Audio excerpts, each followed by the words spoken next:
大家好，欢迎大家关注新闻看点，我是李牧阳。今天是6月13号，星期六。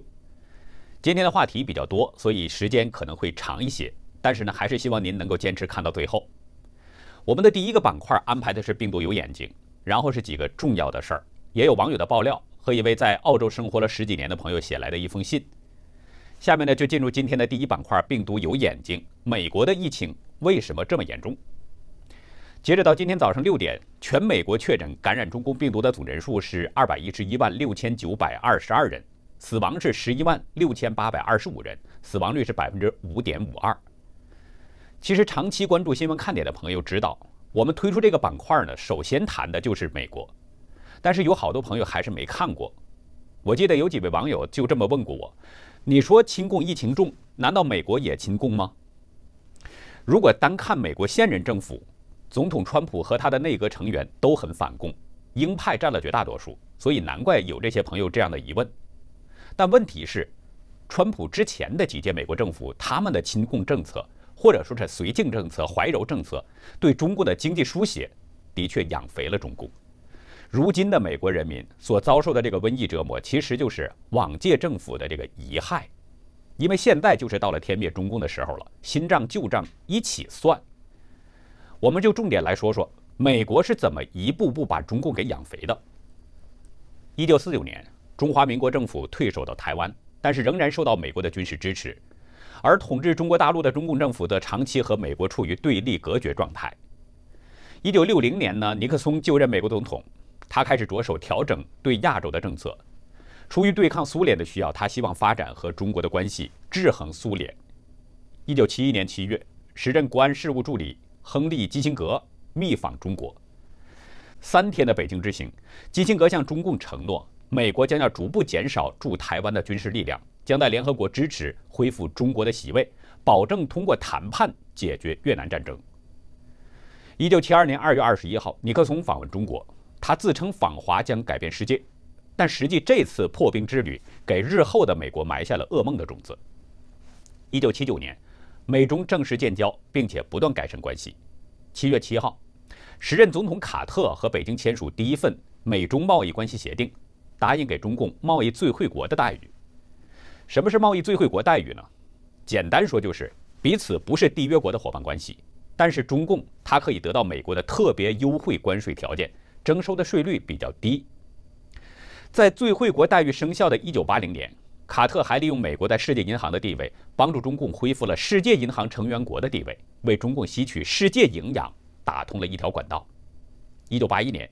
中共从世界银行得到了第一笔贷款，从此以后，世界银行每一年都会向中共提供贷款，一直到现在。1986年，在美日等国家的努力下，中共又加入到了亚洲开发银行，又让中共多了一条榨取世界养分的管道。从那个时候开始到现在，开发银行已经向中国提供了400亿美元的贷款。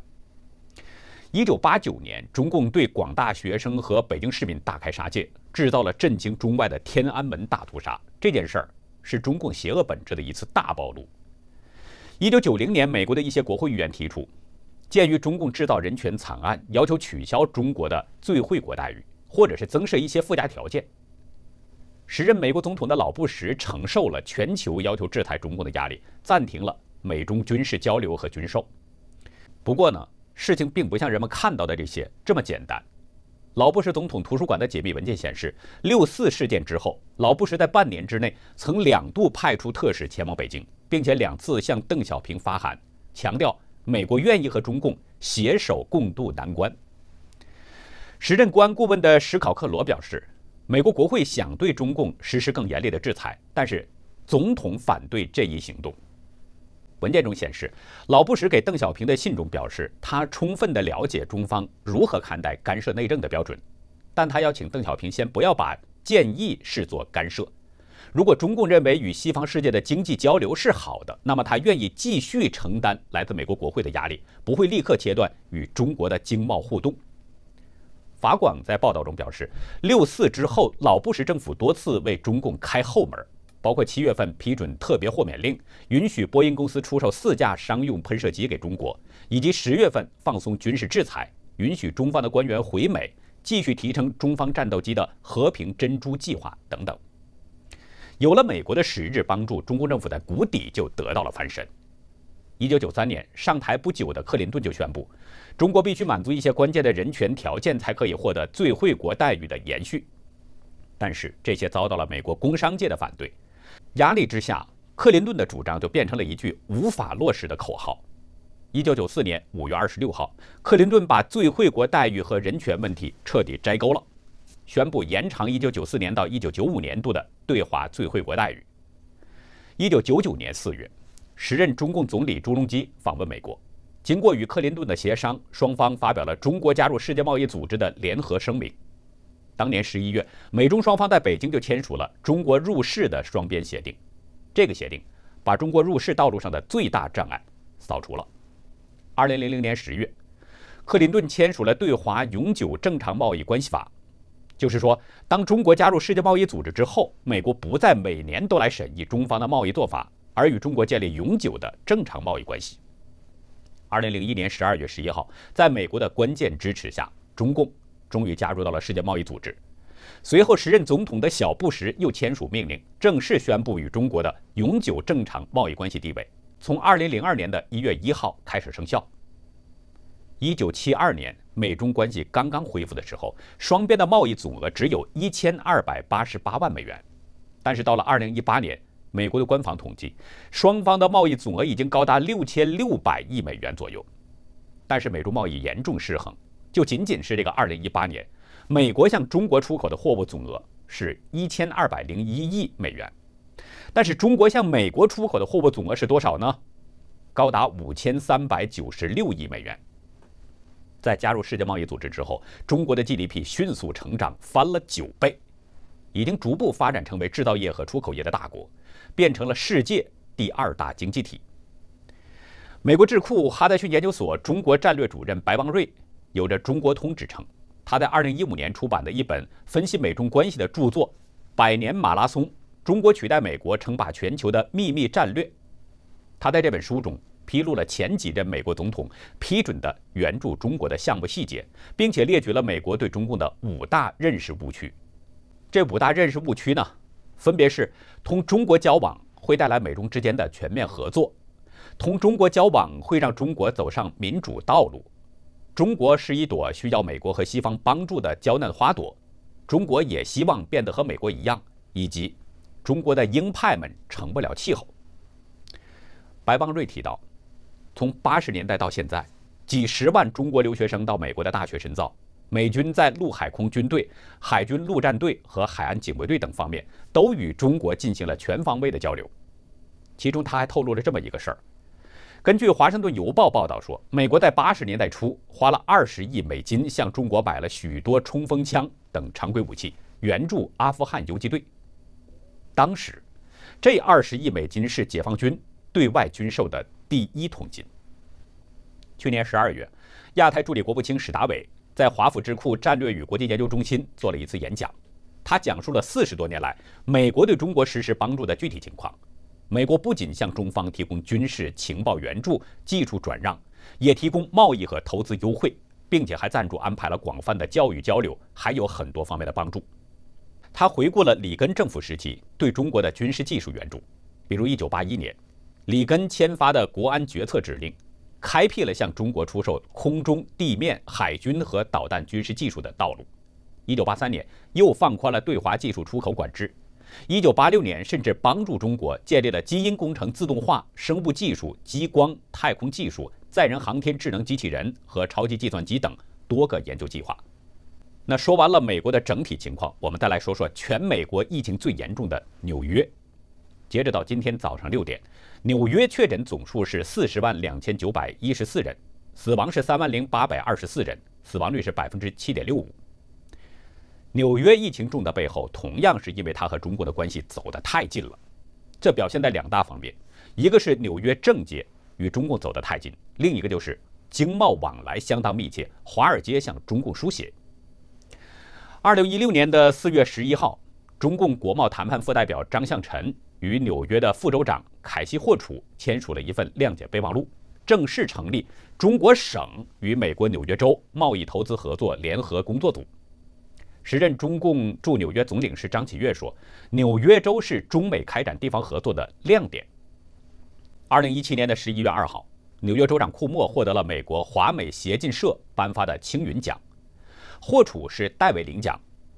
他当时表示，发展纽约州同中国的关系是州长库莫的一个优先日程之一。纽约州已经组织过3次商务访华团，目前正在计划组织第4次。这个青云奖的颁奖典礼并不简单，官方的色彩是相当浓重。除了时任中共驻纽约总领事张启岳到场之外，颁奖典礼的赞助商更值得注意。据媒体报道说，赞助商是中共的海航集团。业界人士表示，海航是中共的党产，谁都不能碰的，背后牵涉到很多的中共高官，甚至包括多名时任中共政治局常委。就是说，中共用这样的方式在为商业合作加温，拉近和纽约州长的关系。去年6月18号，纽约州参议院通过了一份决议，把10月1号设立为是中国日。10月的第1个星期还定为是华裔传统周。中共外交部发言人说，纽约设定中国日具有积极意义。谁都知道，中共把10月1号定为见证日，中共给中国人民带来了巨大的灾难。但是纽约却把这一天定为是中国日，足见纽约政界和中共的这个关系是有多近。从这一点来看，纽约人民正在承受着政界和中共亲近的恶果。纽约被称为世界经济之都，从这个称谓就可以看出，它在世界经济当中有着举足轻重的地位。公开资料显示，中国是纽约在北美之外的最大贸易伙伴，大陆和香港合计是纽约的最大出口市场。许多总部设在纽约的知名的跨国公司都在中国投资，许多中国的企业也把纽约是作为赴美投资的首选地之一。而在中共的眼中，华尔街更是重中之重，跟中共的关系更是纠扯不清。中共加入到世贸组织，是华尔街的游说起了作用，促使克林顿支持中共入世。在中共的经济成长当中，华尔街起到了书写机器的作用。后来的小布什、奥巴马准备把中共列为货币操纵国，也都被华尔街给劝阻了。10几年前，与华尔街关系密切，在某知名金融集团任执行董事的罗伯特·库恩为江泽民写了一本传记。江泽民的名声相当差，被国际社会称为是人权恶棍和流氓，而库恩却在书中对江进行吹捧奉承。2018年9月16号，在美中贸易战爬坡升温阶段，中共邀请了多名华尔街的精英和美国银行的巨头到北京去参加中美金融圆桌会议，并在第2天和中共的副主席王岐山进行了会面。这个时候去北京参加这样的会议，支持中国的态度已经显露无遗。2010年4月，高盛集团涉嫌欺诈投资者，被美国的证券交易委员会提起民事诉讼。随后有多家大陆媒体披露了高盛是怎么样讨得中共的信任，在中国市场占据了难以取代的地位。高盛其中的一个手段就是帮助中共处理数百亿元的不良资产。另外，2004年，高盛捐款是6200万美元，去帮助一家跟他没有任何关系、正处在财务困境的海南证券。2018年6月1号，美中贸易战已经开打了，明晟指数 MSCI 按照 2.5% 纳入比例，将大陆的 A 股正式纳入 MSCI 新兴市场指数，并且在9月3号又把纳入比例提高到 5%， 翻了一番。2019年2月28号 ，MSCI 又宣布将把中国大型股在其指数中的那个纳入因子提高到 20%。路透社报道说，这个动作可能吸引超过800亿美元的新外资流入到中国。报道同时还指出，中国公司近年来通过美国的金融市场已经筹集了数百亿美元。全球第2大指数公司富时罗素也有动作。2018年9月27号，将 A 股纳入了全球股票指数体系，分类为次级新兴市场。有券商统计，这个做法从理论上来说，有可能给 A 股带来5000亿美元以上的增量资金。在这2大机构之后呢，彭博公司去年4月1号也采取了动作，正式的把中国的债券纳入彭博巴克莱全球综合指数。旅美经济学者何清莲撰文表示，这3大机构的承认，等于是为 A 股和不被看好的中国国债进行背书，为中国带来巨大的外资流入，缓解了中国资本市场的困境，堪称中共的贵人。里根政府的经济金融战略设计师罗宾逊去年在应对中共当前危险委员会的新闻发布会上也表示，中共从美国资本市场可能拿走了大约是3万亿美元的资本，而这些钱，他说都是美国人自己的钱。中共官媒也有透露，据人民网报道说，仅在2011年，中国企业海外上市 IPO 公开募股融资案例为71起，融资金额是140.12亿美元，相当于2010年全年总量的47.97%和27.62%。华尔街不只是为中共大量输血，而且中共官员也跟华尔街有着相当盘根错节的勾连。去年2月，美联储宣布，前摩根大通董事总经理弗莱彻终生被禁止在银行界从业。美联储指称弗莱彻不当制定了一项推荐招募计划，接受外国政府官员、客户和潜在客户的推荐，提供实习和就业的机会，为公司换取不正当利益。根据2016年美国司法部的文件显示，摩根大通在10年前就制定了一个子女项目，专门聘请中共的高官子女。2009年，这个子女项目被银行高层给制度化了，似乎成了名正言顺的行为。但是到了2013年，子女项目终止了。从2006到2013年这7年当中，摩根大通雇佣了大约200名与中共和亚洲官员有密切关系的人做正式的员工或者是实习生。这些人当中，大约一半是中共的国企和政府机构官员推荐的。尽管呢有的候选人不合格，但是摩根大通还是聘用了他们。当然，这个项目给摩根大通带来了数亿美元的收益，但是他们也在2016年被联邦政府罚款了2亿6400万美元。摩根大通并不是华尔街的第一家，也不是唯一一家用这样的方式获取中国业务的企业。2015年5月31号，摩根士丹利收到了传票，美国证券委员会要求他们交出与30多名中共高官的往来通讯。收到这样要求的还有高盛、瑞银、瑞士信贷、德意志银行和花旗银行等等。目前知道的属于最恶劣的职位候选人是中共商务部长的儿子，名字是汉语拼音的爵。虽然这名部长并不是摩根士丹利的客户，但他掌握着有批准企业合并的大权。此外，高盛银行还曾经聘雇江泽民的孙子江志成。中国的光大集团董事长唐双宁的儿子唐小宁曾经被聘雇为摩根、花旗和高盛银行工作。2010年，中共前常委刘云山之子刘乐飞推荐了2个人，都是以培训生的身份进入到摩根大通。以上这些事实仅仅是一部分，但是其实已经足够说明问题了。从中就不难看出，华尔街向中共输入了大量的血液。也正因如此，华尔街在病毒疫情当中是伤得很重。著名的投资银行摩根士丹利首席执行官詹姆斯·戈尔曼前段时间被病毒感染了。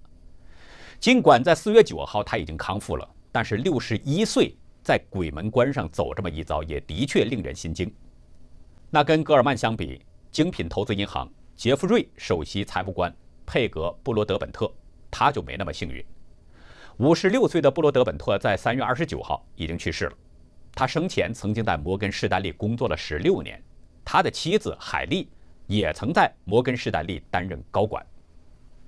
摩根大通也传出了噩耗，3月21号，前资深高管比尔·派克因为感染中共病毒离世了。另外，有美国多家媒体4月7号同一天报道，摩根大通总部的一个楼层大约20名员工的病毒检测都呈现阳性，另外还有65个人被隔离。在这场大瘟疫当中，我们发现凡是和中共走得近的国家机构、组织和个人都被病毒攻陷得非常严重。我们不止一次地说，现在是天灭中共的时候，也不光是我们在说，整个世界都看到了这一点。特别是香港的抗议市民已经把这个天象做成了标语，公开地喊了出来。那么大家想一想，在天灭中共的时刻，为共产党站台输血养肥的那些因素，是不是也要清理？这场疫情目前看似是趋于缓和了，很多人暗自庆幸逃过了一劫。但是人们应该看到，疫情并没有真的结束，还在全世界范围内蔓延，包括中国大陆。北京这几天的疫情不就是已经很严重了吗？我们随后就会说说北京的疫情情况。那在这种情况之下，有多位海内外的知名专家都已经预言，第二波疫情很快就到，这才是真正的一波未平，一波又起。人们战战兢兢逃过了第一波疫情，那谁又能保证第二波疫情当中会同样幸运呢？面临着生死存亡，是时候应该进行反思了，是时候应该看清病毒与中共的这个关系了。只有抛弃中共，才可能保得平安。这两天呢，大家都在注意北京的疫情情况。BBC 今天报道，从昨天开始，北京丰台区已经进入到了战时状态，目前已经确诊了8个人。北京市委在今天的会议上表示，这次疫情是爆发式的。我们刚刚接到一位网友的爆料，北京丽都皇冠假日酒店已经进入了10几辆救护车。网友表示，10几辆生化危机般武装的救护车进入了这个酒店，怕是保不住了。半岛晨报引述新发地市场工作人员的消息，当地政府要求周边的11个小区都被封闭了，24小时专人值守。朝阳区的北京像素小区今天在通知当中表示，过去14天如果去过新发地市场、京深海鲜市场、松榆里市场等等，要主动报备。另外，有餐饮业的负责人告诉新京报，北京市商务局已经下发通知，餐饮业防控调升到2级应急响应管控措施。就餐人员要先检测体温，并且核实北京健康宝的信息，如果体温正常并且未见异常者，才可以进入餐厅就餐。大纪元采访了一位新发地的旅馆工作人员，得知现在整个新发地有武警把守，全面封锁，里面的人出不去，外面的人进不来。具体封到什么时候不知道，在等消息。酒店现在查的也挺严的，核酸检测、健康码、身份证等等都需要。也不能回家，新发地市场的人全部都回不了家，新发地市场进不来了，说4环以内你都进不来。北京有一名医生也向大纪元证实，各单位都开始严管。医院的预检分诊明确要求，对5月30号到过北京新发地批发市场的人员要重点排查，各科人员也要进行排查，全体人员尽量不要去外面就餐，各科负责人及时掌握科室人员动态和健康的状况，进行每日监测。有网民发消息透露，北京市有90%的政府采购都在新发地市场，机关单位食堂采购、大小型超市采购、各大中小市场采购、各大餐饮企业采购，全部来自那里，那里是我们北京人民的菜篮子。大连疾控中心在今天发布了一份紧急提醒，说如非必要，近期不要前往北京。声明表示，北京近日连续新增多例本土中共病毒感染患者，如果在5月30号以后到过北京新发地批发市场等地的市民，主动报备相关情况，如果不是必须，要求人们近期不要去北京。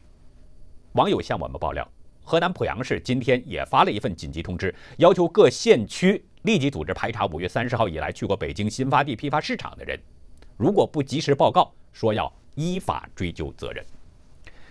有网络图片显示，去往北京的高速公路已经被封闭了。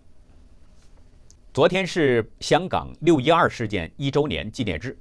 虽然面临着中共港共的打压，香港各区从早到晚的纪念活动是一直持续不断。在九龙旺角，大批市民聚在一起，人们打开了手机的灯光，并且高唱“愿荣光归香港”。随即有大批的防暴警察冲到现场，举起蓝旗警告人们非法集会，并且拉起了封锁线，关闭了地铁站的出入口，截查现场的几百名市民。差不多同一时间，新界沙田城市广场也有100多人响应号召，同唱反送中歌曲《愿荣光归香港》。铜锣湾一带，警方抓了多名市民，其中包括立法会议员许志峰。警方指称许志峰是非法集结，将他的双手反绑锁带并押上了警车。下午，许志峰拒绝保释安排，离开了北角警署。许志峰在被抓的6个小时之内，已经及时申请了人身保护令。他告诉香港电台，被抓的时候正在接受访问，警方是非法滥捕、恶意报复，可能与他私人检控希望和开枪案的警员有关系。晚上9点多，观塘区小巴站，几十名示威者参加纪念活动，突然一名穿白衣的男子高叫着称警口号，在民众包围上来之后，这名男子突然亮出了水果刀，向大纪元正在直播的记者进行袭击。当即，一名黑衣男子挺身而出，徒手抓住了歹徒的这个利刃，被割伤了虎口。行凶者很快被在场的市民制服了，然后被警方拘捕带走。不知道警方会如何处理这起事件，但是有网民评论表示，港警对这样的凶徒大多是前门抓进，后门放走。另外呢，昨天是荣志强刑满获释的日子。昨天一早就有100多人到赤柱监狱外去迎接他。荣志强是去年9月6号在旺角参与示威，抗议831太子地铁站警察暴力袭击市民事件，期间涉嫌破坏港铁旺角站售票机等设施，被判囚8个月。昨天刑满出狱，迎接他的是手持鲜花和旗帜的香港人，旗帜上写着“撑手足，撑到底，光复香港，时代革命”等等字句。元朗区有3所中学，大约40名学生，早上是列队步行上学。他们在行进当中不断地举起“光复香港，时代革命”的横幅，同时也高喊着口号：“721不见人，831打死人，光复香港，时代革命，没有暴徒，只有暴政。”中午时分的和你烂吃同时出现在香港的多个区，有很多市民举着标语，在商场的不同楼层高喊口号并唱歌，要求港府平反612暴动定性。下午，立委会、内委会会议现场，多名民主派的议员举起“香港人勿忘612”的标语，并且冲到主席台前抗议，高喊口号。随后，亲共并且非法成为主席的李慧琼下令，让保安把他们赶出了会议室。新移民的张小姐表示，在香港10几年，很喜欢这个地方。她说，香港虽然地方小，但是一个很有爱的香港，大家相互的帮助。她说，我们在一个很自由的环境下生活，表达我们想表达的东西。但现在的变化就是，我们要完全被政府、被北京收窄我们的言论自由。人一生而言，我觉得钱不是最重要。如果在受到压逼的环境下生活，有多少钱都没有用。我们需要的是自由。最后呢，要跟大家分享一位新闻看点老观众的来信，是定居在澳洲15年的张先生。他在信中说，有一个最好的朋友是他的大学室友，2个人在大学经历了美好的4年。毕业后，张先生去了澳洲留学，并定居在那里，而那位同学呢，则是进入到了体制内，在他的家乡的检察院工作。最近，这对好朋友在电话中聊天，那位同学说呢，看到了美国的黑人妇女在公交车上辱骂一位亚裔妇女，并且说出了种族歧视的语言。他说看到很生气，就问张先生，国外这种事情多不多？张先生告诉他，这只是极个别现象，至少张先生没有遇到过。如果遇到，他说一定要反击，为自己发声。张先生举了一个例子，有一次在一个华人商店看到一个白人男人对收银的华人小女孩很粗鲁，但是那个小女孩没说什么。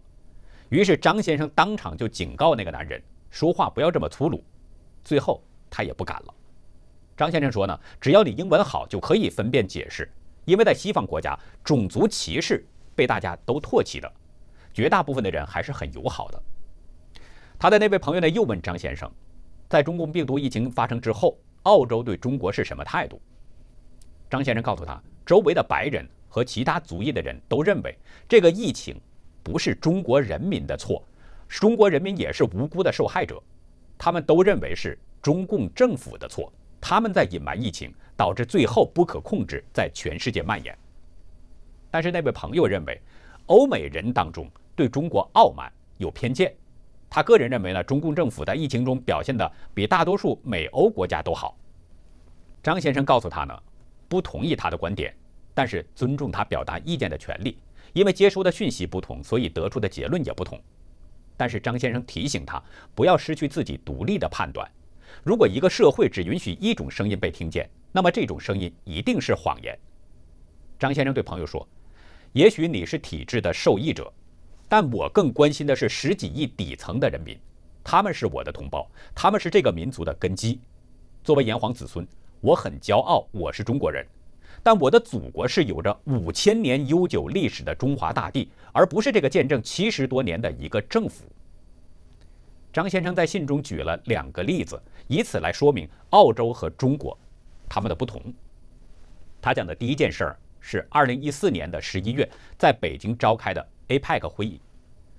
当时呢，中共政府为这次会议专门在北京怀柔雁栖湖盖了峰会会馆，国宴都是很珍贵的食材，用的碗都是金边镶的，还有一帮帅哥美女服务员伺候，饭后还有盛大的焰火表演。而几天后，在澳洲布里斯班举行了 G20 峰会，当时的总理托尼·亚培招待各国领导人的食物只是 BBQ， 就雇佣一位烧烤厨师，所有的领导人都得自己拿着普通盘子去拿食物。张先生说，当时他就被震动了，他说这真的很土澳，因为大家在公园或者是家中招待亲朋，大多数情况下都是 BBQ。 张先生随后说了这么一段：澳洲政府没有钱吗？有，但是他不会把钱花到这些地方，他会把钱花到人民的身上。澳洲有世界上最好的健保卡，生病住院不用担心，从出生到死亡都有政府的补贴支持，尤其是对残疾人和老年人，政府不光补钱，而且还会安排专人照顾，陪他们逛街，陪他们运动，帮他们烧饭，照顾起居。而且政府支付给那些护工的工资非常的高。这次新冠疫情，政府给雇主发放了工作人员津贴，每2周员工可以领取1500澳元。为了扶持建筑行业，为需要建房子的公民提供25000澳元的补贴，等等等等，有很多的福利。那反观中国政府呢？为了领导人脸上的面子，花巨资来办 APEC， 在非洲大撒币，但就是不会给自己的人民用。张先生讲的第2件让他触动的事儿，就发生在最近。澳洲总理莫里森在堪培拉附近的一个镇上召开记者会，开会的时候呢，大家都站在一家人的草皮上，然后那家男主人就出来对总理说：“伙计，你站到了我的草皮上了，我可是刚刚剪好的，你们挪一下吧。”然后莫里森很尴尬地对人家就说：“对不起。”随即呢就让大家往后都退出了人家的草皮。记者会结束之后，莫里森还和那个男主人呢聊了会儿天。这个事儿很多媒体都有报道，大家也可以在网上去查阅一下。张先生又说，这真的很澳洲，即使是总理，如果我对你不满意，我可以当面和你说，甚至斥责你。倘若是在中国，如果村支书站在你家的院子里，你可能都不敢把他赶走，老百姓能叫到县长都很难得，何况是一个国家的总理，除非是提前安排好的群众演员，否则为了见上总理一面，只能是到北京去上访时，冒着生命的危险去拦总理的座驾。张先生最后说，他在心里为那位朋友祝福，祝他一切平安。他说也希望那些在体制内的普通人心存善念，心存正义。你有可能不会对体制改变什么，但是你也不要为虎作伥，助纣为虐。